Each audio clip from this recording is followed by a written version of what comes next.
नमस्कार, आदाब, सत श्री अकाल, गुड मॉर्निंग दोस्तों। जीएस वाले भैया आपका हार्दिक स्वागत है, अभिनंदन करते हैं। तो दोस्तों हम लोग पॉलिटी का सेक्शन पढ़ रहे थे। पॉलिटी में आज हम लोग पढ़ेंगे राज्य विधायिका के संबंध में राष्ट्रपति की वीटो शक्ति। इसके पहले के सेशंस में हम लोग पढ़े थे राष्ट्रपति की वीटो शक्तियां केंद्रीय संबंध में, है कि नहीं। संसद के संबंध में, संसद से जो बिल पास होते थे उनके संबंध में राष्ट्रपति की वीटो शक्तियां हम लोग पढ़े हैं। लेकिन राष्ट्रपति के द्वारा राज्य विधायिका के संदर्भ में भी वीटो की शक्तियों का प्रयोग किया जाता है, और वो कैसे कैसे किया जाता है, किन संदर्भों में किया जाता है, वो सब चीजें आज हम लोग डिटेल से पढ़ेंगे। उसके क्या प्रावधान है, ये सारी चीजें पढ़ेंगे। लेकिन यहां पर ये ध्यान रखने वाली बात है कि राष्ट्रपति राज्य विधायिका के संदर्भ में भी वीटो की शक्ति रखता है, इसीलिए इसकी एक अलग से हेडिंग बना दिए हैं, अमूमन लोग कंफ्यूज ना हो इसलिए। ठीक है, अब हम लोग पढ़ते हैं राज्य विधायिका पर राष्ट्रपति की वीटो की शक्ति। ठीक है, अब हम लोग नॉर्मल देखते हैं, राज्य विधायिकाओं के संबंध में भी राष्ट्रपति के पास वीटो की शक्ति है, ये हम लोग अभी देखे हैं।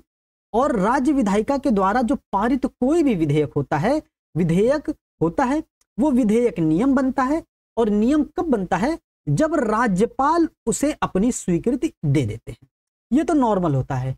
राज्य विधायिका के संदर्भ में राज्य विधानमंडल से जब कोई प्रस्ताव पास होता है, जब उसको राज्यपाल अपनी स्वीकृति देते हैं तो वो अधिनियम बन जाता है, कानून बन जाता है। ऐसे ही केंद्र के संबंध में जब संसद से कोई विधेयक पास होता है, राष्ट्रपति उसको अपनी स्वीकृति दे देते हैं तो वो अधिनियम बन जाता है, कानून बन जाता है। ठीक है, उसी प्रकार से राज्य के संदर्भ में राज्यपाल तो है ही, ठीक है, साथ में दोस्तों राष्ट्रपति भी है, ये ध्यान देंगे। और राष्ट्रपति हालांकि सभी पर नहीं है, लेकिन कुछ पर है, वो कुछ हम लोग अभी देखेंगे। ठीक है, तो इसमें यह ध्यान देने वाली बात है, राज्य विधायिका द्वारा जब भी पारित कोई विधेयक होता है तो उस पर स्वीकृति कौन देते हैं, राज्यपाल देते हैं, और कुछ विशिष्ट परिस्थितियों में राष्ट्रपति भी देते हैं। ठीक है, यह ध्यान देना है।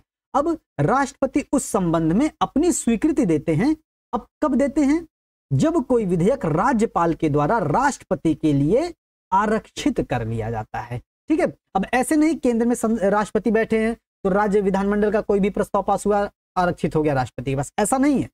जब उस राज्य के राज्यपाल के द्वारा उस विधेयक को राष्ट्रपति के लिए संरक्षित किया जाएगा, तब राष्ट्रपति के पास ऐसी शक्ति आ जाती है कि राष्ट्रपति उसे अपनी स्वीकृति दें या ना दें। ठीक है, फिर उस संबंध में हम लोग आगे देखते हैं, और इस संबंध में हम लोग पढ़ते होंगे अमूमन दो अनुच्छेद, अनुच्छेद 200 और अनुच्छेद 201।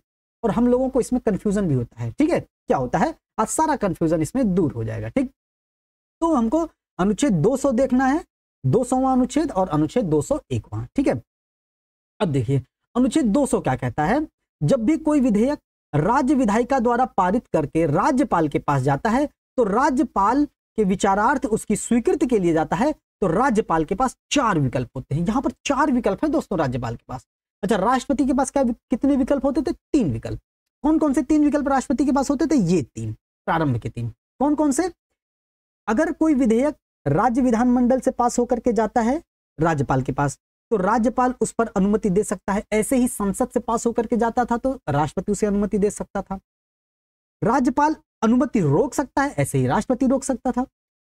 विधेयक को राज्यपाल पुनर्विचार के लिए विधानमंडल को लौटा सकता है, और उसी प्रकार से संसद के द्वारा जो पास होता था विधेयक, उसको राष्ट्रपति पुनर्विचार के लिए संसद को लौटा सकती थी। ठीक है, ये 3 तो दोनों के पास समान है, राष्ट्रपति के पास भी और राज्यपाल के पास भी। लेकिन यहां पर चौथा राज्यपाल के पास एक एक्स्ट्रा पावर आ जाती है, कौन सी, कि विधेयक को राष्ट्रपति के विचाराधीन आरक्षित करना।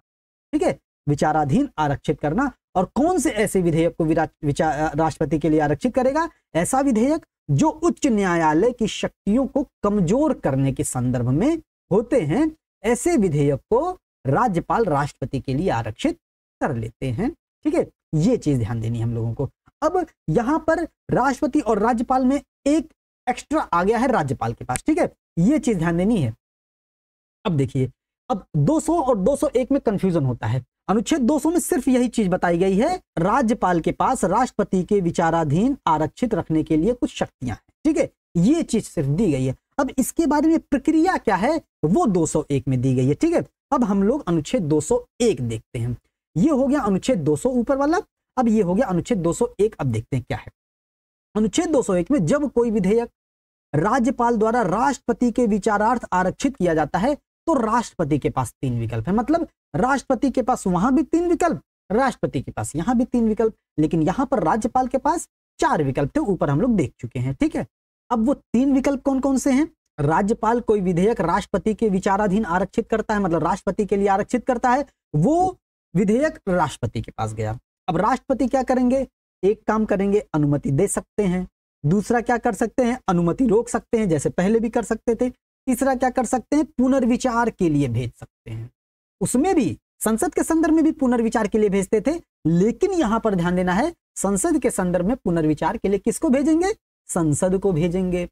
लेकिन यहां पर उनके लिए आरक्षित कौन कर रहा है? आरक्षित राज्यपाल कर रहे हैं, मतलब राज्यपाल राष्ट्रपति को दे रहे हैं। तो यहां पर अगर राष्ट्रपति को कुछ उसमें पुनर्विचार के संबंध में बात नजर आएगी तो वो पुनर्विचार के लिए भेजेंगे किसको? राज्यपाल को निर्देश देते हैं पुनर्विचार के लिए। ठीक है, राष्ट्रपति राज्यपाल को निर्देश देते हैं कि इसको पुनर्विचार के लिए वापस भेजा जाए, तब राज्यपाल उसको पुनर्विचार के लिए राज्य विधानमंडल को भेजते हैं। लेकिन अगर ऐसा कोई विधेयक धन विधेयक नहीं है तो, क्योंकि धन विधेयक के संबंध में राज्यपाल के द्वारा पहले ही अनुमति ले ली जाती है, ऐसे ही संसद में धन विधेयक के संदर्भ में राष्ट्रपति से पहले ही अनुमति ले ली जाती है। तो धन विधेयक के संदर्भ में पुनर्विचार की कोई शक्ति ना तो राष्ट्रपति के पास थी, ना ही इधर राज्यपाल के पास है। ठीक है, ये चीज ध्यान देनी है।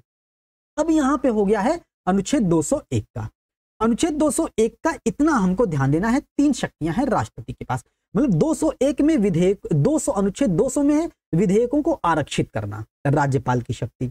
201 में है आरक्षित विधेयक पर राष्ट्रपति क्या करेगा, ये चीज ध्यान देनी है, क्योंकि आरक्षित किसके लिए किया जा रहा है? राष्ट्रपति के लिए किया जा रहा है, तो अब राष्ट्रपति ही तो करेगा उसके लिए कुछ ना कुछ। तो वही चीज दी गई है अनुच्छेद 201 में। अब यहां पर ये देखते हैं, यदि राज्य विधायिका संशोधन करके या संशोधन के बिना पुनः राष्ट्रपति के पास भेजती है। अब राज्य विधायिका, अब राष्ट्रपति ने राज्यपाल को निर्देश दे दिया कि इसको पुनर्विचार के लिए भेज दीजिए। अब वो विधेयक राज्य विधानमंडल के पास जाएगा। अब राज्य विधानमंडल उस विधेयक पर विचार विमर्श करेगी, पढ़ेगी, समझेगी। विचार विमर्श करने के बाद अगर उसको लगेगा उसमें कुछ संशोधन करना है तो संशोधन कर देगी, अगर उसको लगेगा कि संशोधन नहीं करना है तो संशोधन नहीं करेगी। ठीक है, तो मतलब राज्य विधायिका संशोधन करके या संशोधन के बिना पुनः राष्ट्रपति के पास भेजती है, मतलब फिर से राष्ट्रपति के पास जाएगा। तो राष्ट्रपति इस पर अपनी सहमति देने के लिए बाध्य नहीं है। दोस्तों, ये चीज ध्यान देनी है। संसद में क्या होता था, पुनर्विचार के बाद अगर राष्ट्रपति के पास आता था तो राष्ट्रपति सहमति देने के लिए बाध्य होते थे, परंतु दोस्तों राज्य विधायिका के संदर्भ में अगर पुनर्विचार के बाद, अगर राज्य विधानमंडल के पुनर्विचार के बाद राष्ट्रपति के पास जाता है तो राष्ट्रपति उसको उस पर सहमति देने के लिए बाध्य नहीं होंगे। बहुत इंपॉर्टेंट है ये पॉइंट, स्टार लगा लीजिएगा इस पे। ठीक है, इंपॉर्टेंट है। अब क्या होगा, अर्थात राज्य विधायिका राष्ट्रपति की वीटो को निरस्त नहीं कर सकती है। इसका मतलब राष्ट्रपति अगर सहमति देने के लिए बाध्य नहीं है तो राष्ट्रपति की वीटो की शक्ति को समाप्त राज्य विधानमंडल नहीं कर सकती है। यह चीज ध्यान देनी है। ठीक है, अब संविधान में यह समय सीमा भी नहीं दी गई, हम लोग पहले ही पढ़ चुके हैं अनुच्छेद 74 में। ठीक है, राष्ट्रपति उस पर विचार करेगा, है कि नहीं, और राष्ट्रपति उसको पुनर्विचार के लिए लौटा सकता है। तो राष्ट्रपति उस पर कितने दिन तक विचार करेगा, ये चीज कहीं नहीं संविधान में लिखी गई है। तो ऐसे ही यही चीज यहां भी कही गई है कि संविधान में यह समय सीमा भी नहीं दी गई है कि राज्यपाल द्वारा राष्ट्रपति के विचारार्थ रखे विधेयक पर राष्ट्रपति कब तक अपना निर्णय देंगे।